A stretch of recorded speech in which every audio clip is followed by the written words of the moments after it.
Hello everybody and welcome to my video lecture on Joseph Conrad's classic novella, Heart of Darkness.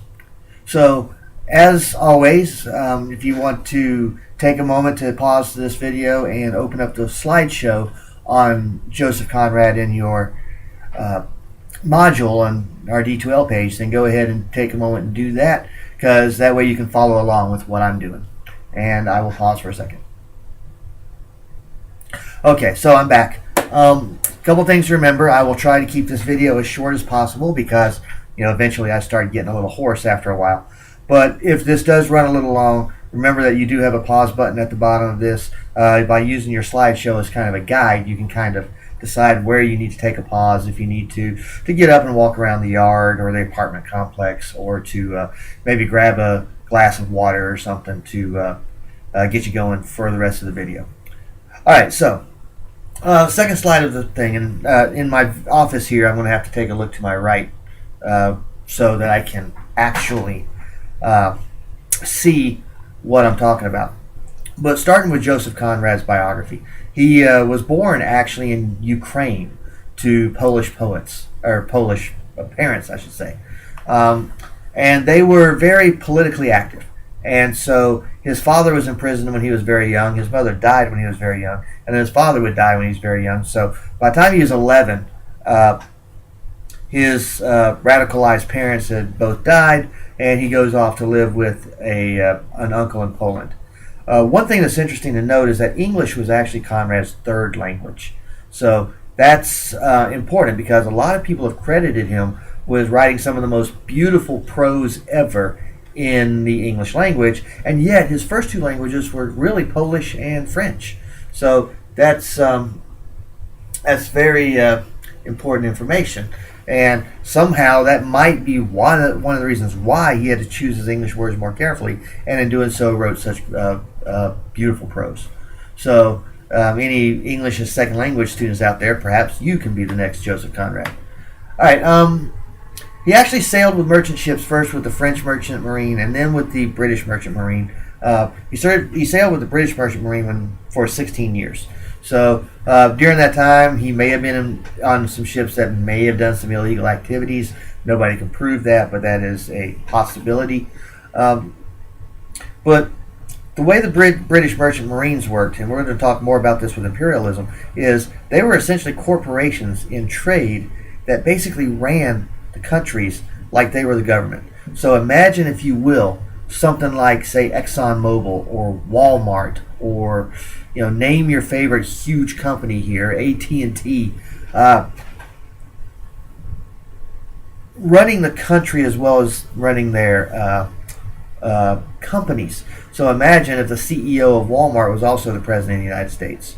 There was a lot of this going on with some of the British corporations in faraway lands, particularly in places like India, and in particular, really, the African nations. So when you hear that Marlowe is working for the company is serving a dual purpose of both trying to make money while at the same time governing the land which they have conquered, oftentimes by brute force. And so this Heart of Darkness book is speaking a lot against that kind of practice, and that would go on for many, many years. All right. So, Heart of Darkness itself. The version that you're reading is probably like the second or third version of the book. It was published serially in 1899 in 3 issues of something known as Blackwoods magazine. Blackwoods was a very, very popular literary magazine in the 1890s and the early 1900s. And I think we've talked about serial publications in this class before. If not, then essentially this was kind of the forerunner to episodic television that you're watching now. So think of your favorite TV program, how there's a story thread that goes on throughout an entire season, and then of course all the subplots and whatnot that go on with that. And notice how at the end of every episode they have a cliffhanger. Tune in next week to see what happens next. Well, this serial publication in England that was going on in the 1800s in particular worked exactly like that. You'd read like 3 chapters, and at the end of that 3rd chapter, some kind of cliffhanger would be in there, so that you would go out to the newsstand the next month and buy the next edition of that magazine to see what happens in the next chapter. And so this is kind of something that is not new to television. All right. So it was published in 3 installments in 1899. And then it was included in 1902, which is likely the version that you've read, the 1902 version. It was included as one of a collection of 3 short stories in a book called Youth. In fact, it was called Youth, a Narrative, and 2 Other Stories. Heart of Darkness is one of the 2 other stories. Not many people read Youth anymore, but Heart of Darkness is considered a classic, and many people still read Heart of Darkness. So that was the next time it was released. Marlowe, the novella's main character, or the guy that narrates the actual story. Now, this is a kind of an unusual book in that you have a narrator repeating what another narrator said happened to him. So Marlowe, the narrator that actually piloted the boat, Joseph Conrad based that kind of on himself. When he was working for a Belgian company, he was on board a boat, and the boat captain got so sick he couldn't command the boat anymore. So Marlowe was put in charge of piloting the boat up the river, and he used his experiences with that to base upon Marlowe himself. So based on that, no one can really agree on what the inspiration for Kurtz is. Kurtz is likely an amalgamation of several different people that actually existed and put into fictionalized form. But Kurtz is really symbolic, and we're going to talk about that in a minute. All right. Now, in order to understand Heart of Darkness, we have to understand British imperialism. There was a time when England, under the reign of Queen Victoria, had conquered and claimed as its own 1/4 of all the landmass in the entire world. Imagine having 1/4 of all the land. That includes North America, South America, Australia, Antarctica, everywhere underneath the British flag. At its peak, British imperialism, England had claimed that much land. It started in the earliest 17th century, and England kind of got a late start. Remember, Spain and Portugal and the Netherlands were claiming lands all over the world before England got involved in the game. So England kind of got a late start, and it would take them a while to become as powerful as what they were. British imperialism kind of declined after the 1770s because, if you remember, the American colonies declared their independence from England in 1776. There was a big war, which we call the American Revolution, and the American colonies gained their freedom from England, and that stung. This was, of course, when England was being ruled by King George III. That stung a little bit, and England decided they just didn't want to deal with this imperialism anymore.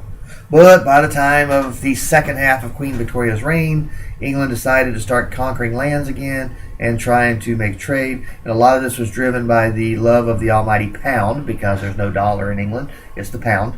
So all of this was driven by the love of the almighty pound, where all these private corporations would act, they would put together their own armies, and they would go into these lands and conquer these folks in order to do trade with them and get the most valuable resources out of Africa. And in the case of Heart of Darkness, that is ivory. Get all of that out of Africa so that the corporations in England can make a lot of money. That's one of the main influences on British imperialism. So again, on the next slide, by the time of her death, 1/4 of the Earth's land surface. It is said that because Queen Victoria, or because England under the rule of Queen Victoria had land, some kind of landmass somewhere in just about every single time zone of the world, that the sun never set on the British Empire. That somewhere, whether it was the Eastern time zone, whether it was the Greenwich time zone, whether it was whatever you want to name the time zone, somewhere in the world, sun was shining on land that England had claimed as its own. So because of that, it was said that the sun never set on Queen Victoria's empire during its peak. Now, the British imperialism was often unbalanced in favor of the British. You saw that in Heart of Darkness, where the natives were enslaved and dying of starvation and illnesses, while the imperialists themselves were wearing nice clothes, and they were fat and sassy and had cushy little jobs instead of slave jobs. This was true a lot. In fact, Heart of Darkness is kind of an indictment of that. So oftentimes the British would benefit from going into these lands and conquering them for their own, but it didn't really help the natives much at all. So sometimes Britain would rule their empire with violence. remember in Heart of Darkness when Kurtz has all these heads on stakes in front of his little house there. And sometimes the conqueror would fight back, and sometimes they'd make small gains, but usually the British would squash them. Which raises the question, why imperialism? Why did Britain feel the need to conquer all these lands? Well, one of them was the revenue from the trade. Remember that Kurtz is stealing ivory from the natives and sending it back to England in order to make money. So imperialism became a money-making endeavor, and that's why corporations were more involved with it than the government itself was. Although, take a look at national pride. The British were proud of the fact that they owned all this land and faraway lands. They owned land in Australia. They owned land in Africa. They owned land in India. And this was a sense of great pride. It helped the British feel like they were the most powerful nation on earth. Then there was the rivalry with other European powers, and that goes back to the late start that Britain got. By the time Britain got into the whole colonization game, Spain had already claimed almost all of South America and a good chunk of North America. France had a good chunk of North America. If you'll remember if you've studied your American history, when Thomas Jefferson purchased the Louisiana Purchase, he purchased it from Napoleon to help Napoleon pay for his wars. So that's why the United States got all that land at a cheap bargain. There was the belief that savages needed England to bring culture and civilization to them. And if you'll remember the cannibals in Heart of Darkness and how repulsed Marlowe was about the cannibals, except that that little moment where he thought, well, gosh, these guys are showing great self-restraint by not eating us. So it was believed that England needed to bring culture and bring civilization to these savage lands and to the people that lived in those savage lands and practiced things such as cannibalism. And then, of course, there was the belief that Christianity needed to be spread around the world. One of the problems that people have with Christianity is that in the past, a lot of horrible acts have been done in the name of Christianity. Just like a lot of people don't like the Islamic religion now because so many horrifying, murderous acts are being done by extremists in the name of Islam. Christians were just as brutal in many cases. But and that's not to say there weren't some good missionaries that truly felt the need to bring their Christian doctrine into places where it could do some good. But then again, some people use that as an excuse for violence as well.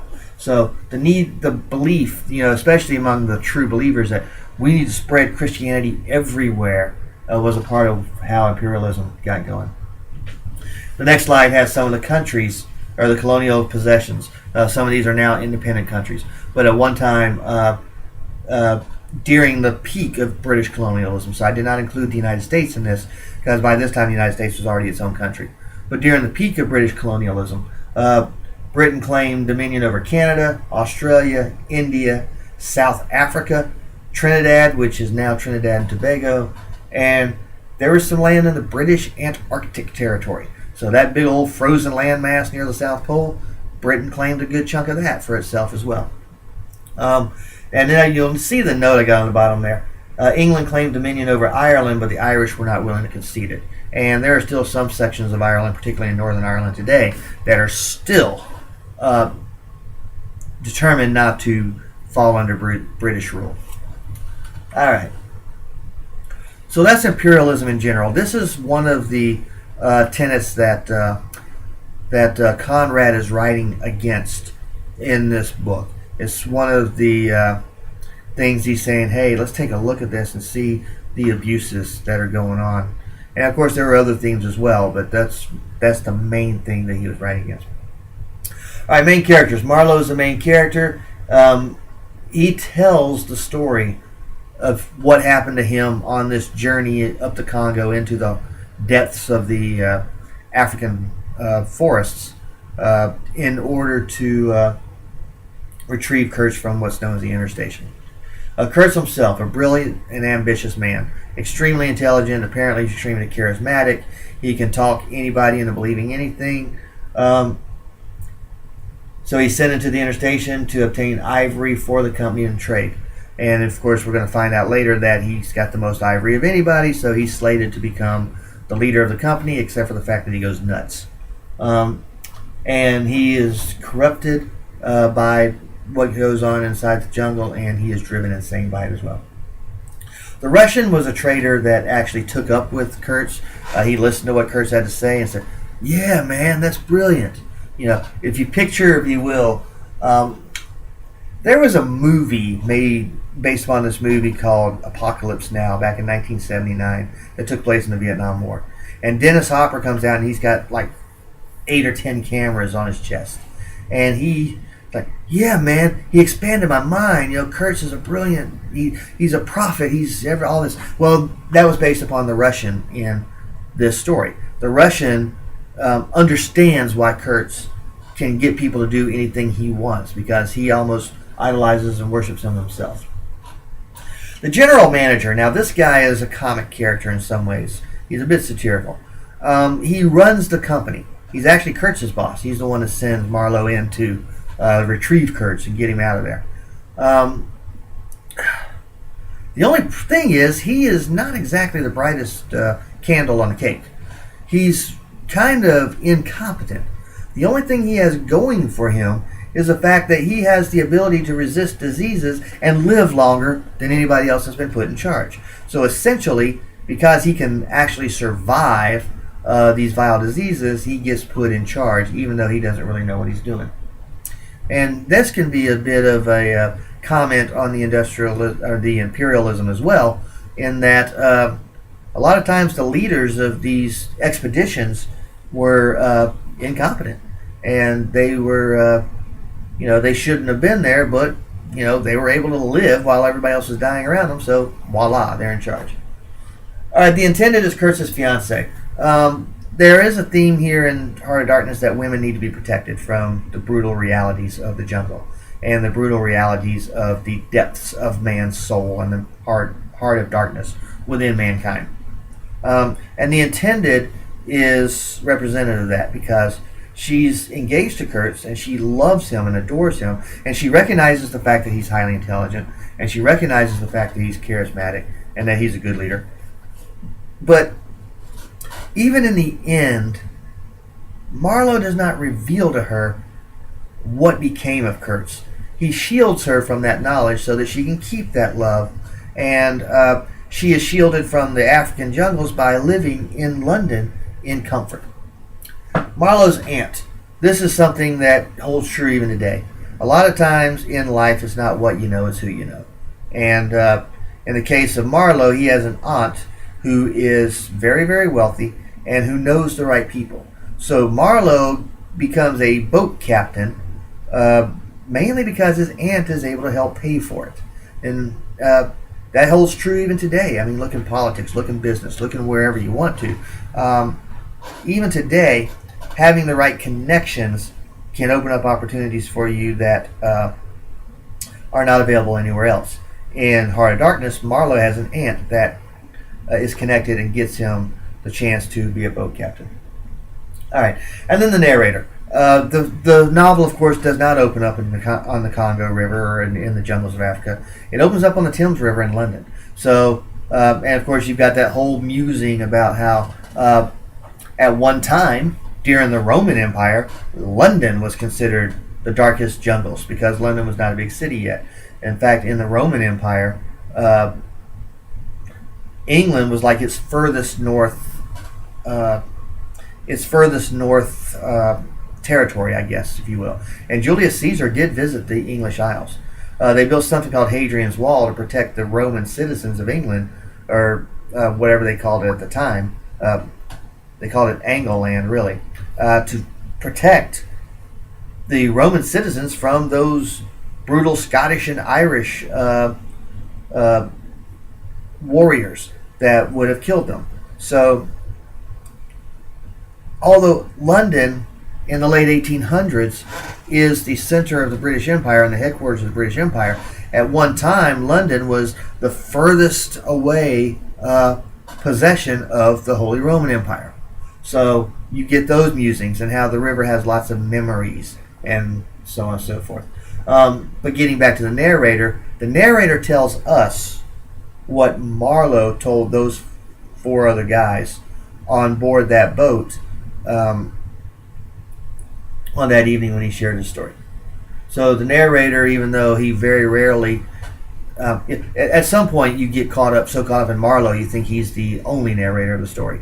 But this narrator here, who retells Marlowe's story, is very important.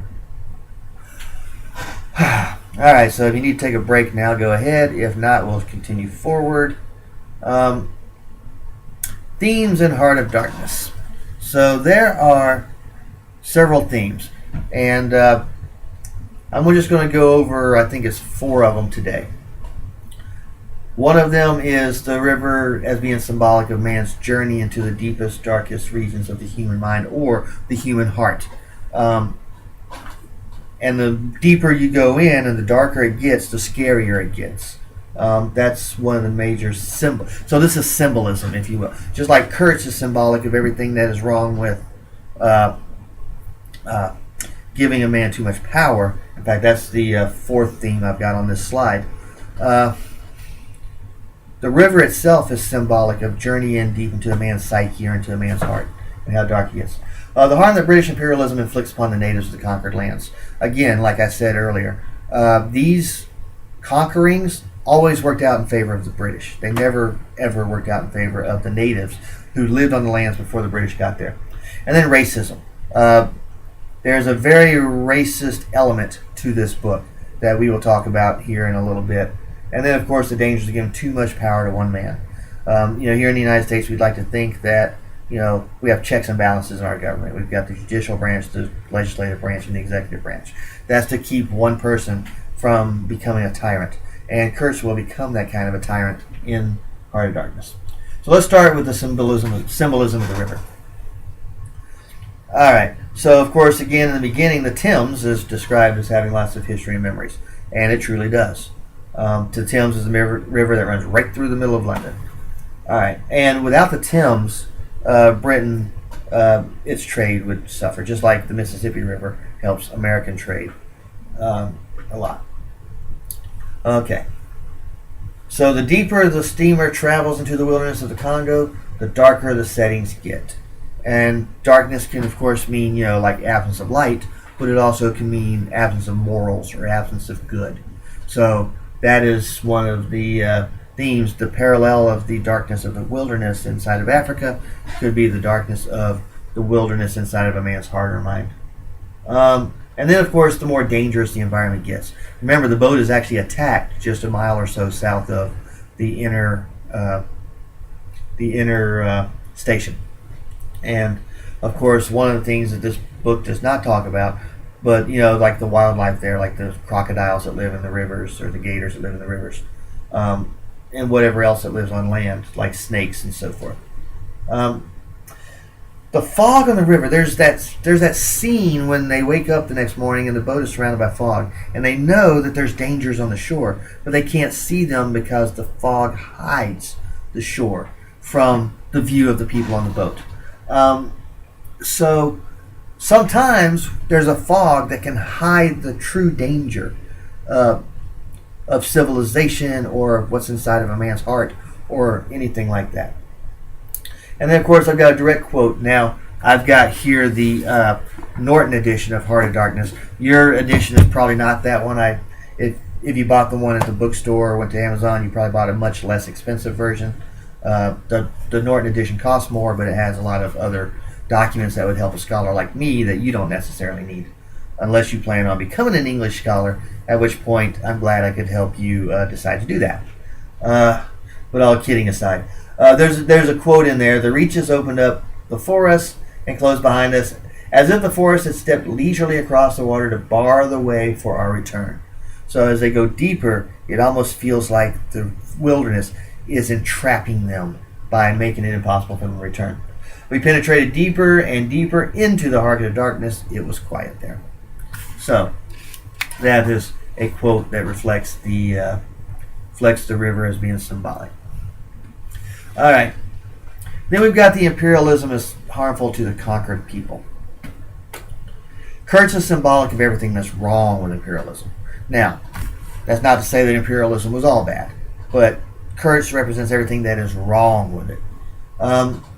And you notice when we arrive at the outer station, there's that long scene where Marlowe describes the workers at this station, except they're not really salaried workers, they're slaves. They're wearing chains. They're doing physical labor. Some of it, like blasting out rock, when it doesn't even make sense to be blasting out the rock, just because they have to be doing something. And you'll notice that there's an area where they just go off to die by the time they run out of energy. And they've given up all hope. So they're malnourished, they're dying of diseases. Meanwhile, the bosses are all well dressed. They have jobs inside of an office. They eat well. They're not their ribs are not showing. So there's that whole the natives get starved out while the imperialists take over and use up all the resources. And then, of course, the native workers, they really are kind of zombie-like as they walk around. They're just in a trance, if you will. All right, next one. This is more a comment on this next thing about the El Dorado exploring expedition. It's more a comment on how stupid some of the imperialists are than it is on being harmful. But I thought it was an important note that they bring, well, some of it, they bring these useless supplies to the natives. They bring things to the natives that the natives will never need. And what they're hoping to do is take these useless trinkets, if you will, and trade them in exchange for gold, or exchange them in exchange for ivory, or trade them in exchange for items that will actually bring profit on the side of the expedition at the expense of taking away from the natives. So there's that. So they go off into the wilderness, and you'll remember the statement that Marlowe made, that the donkeys died, and he has no idea what happened to the less valuable animals or the less useful animals, or whatever statement it was he used. And of course, those less valuable or less useful animals turn out to be the humans. So that kind of talks a little bit about it. And then, of course, Kurtz literally steals the ivory. So if you'll remember, throughout the earlier part of the book, nobody could figure out how Kurtz was able to get more ivory than everybody else. And Kurtz was able to get a lot more ivory than everybody else. How's he doing it? He must be doing something brilliant. Well, we find out that what he's been doing is going around to the neighboring tribes and stealing theirs. He's not actually got people out there shooting elephants. He's got them going in and saying, that ivory belongs to me, taking it away from the natives, and not giving them anything in exchange. So that is part of how harmful the imperialism is. And that can also lead into our next theme. Our next theme, of course, being racism.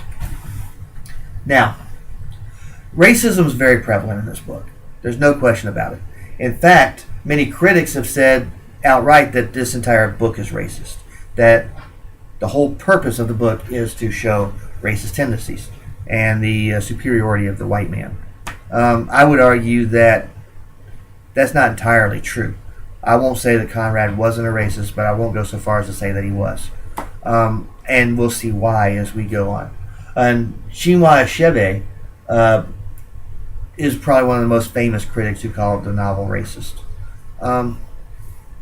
But I do think that Conrad's making a statement that we are taking unfair advantage of the natives and that we are treating them poorly. And I think Marlowe, the main character of the book, is clearly racist. But I don't think that Conrad was completely racist in and of himself. Alright, so we got the frequent use of the N-word.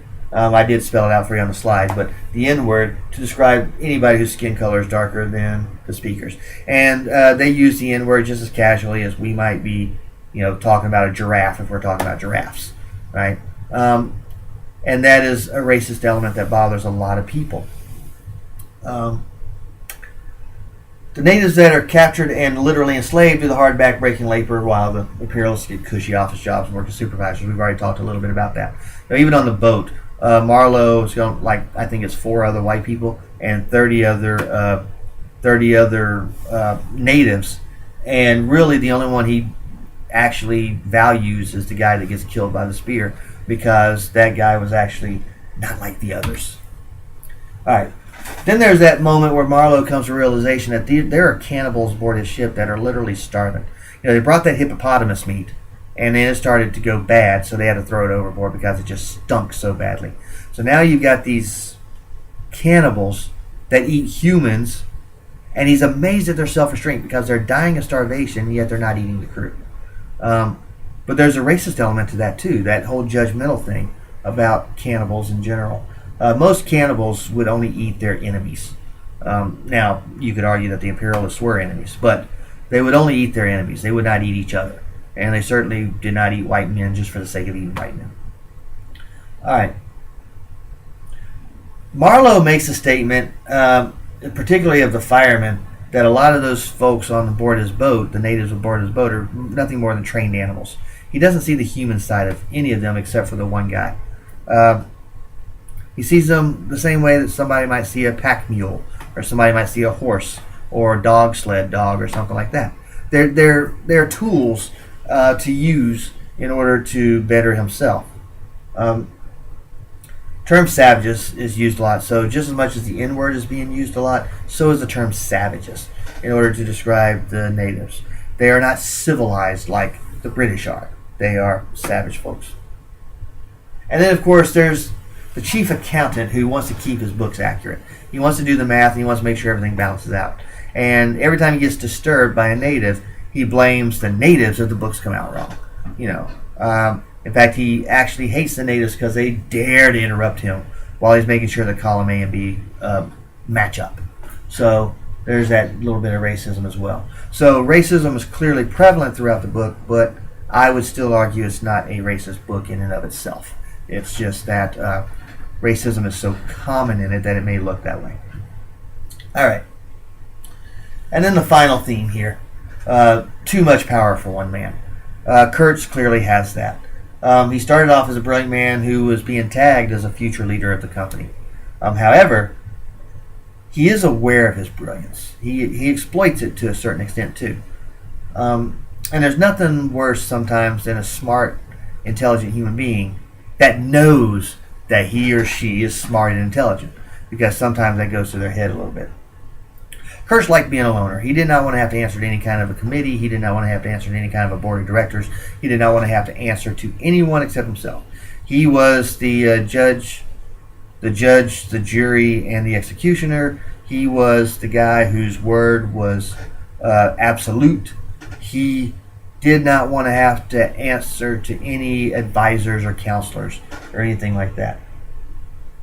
A lot of the way he gained his power was by stealing what he needed, and we talked about that with the ivory. So he became the top ivory trader by stealing ivory away from the natives. He was literally worshipped by both natives that thought he was a god and by the Russian trader who hung upon every word that Kurtz spoke. So a lot of these natives, because if you'll remember, the Russian explained it because he had the gift of thunder and lightning. Well, the thunder, of course, was the guns.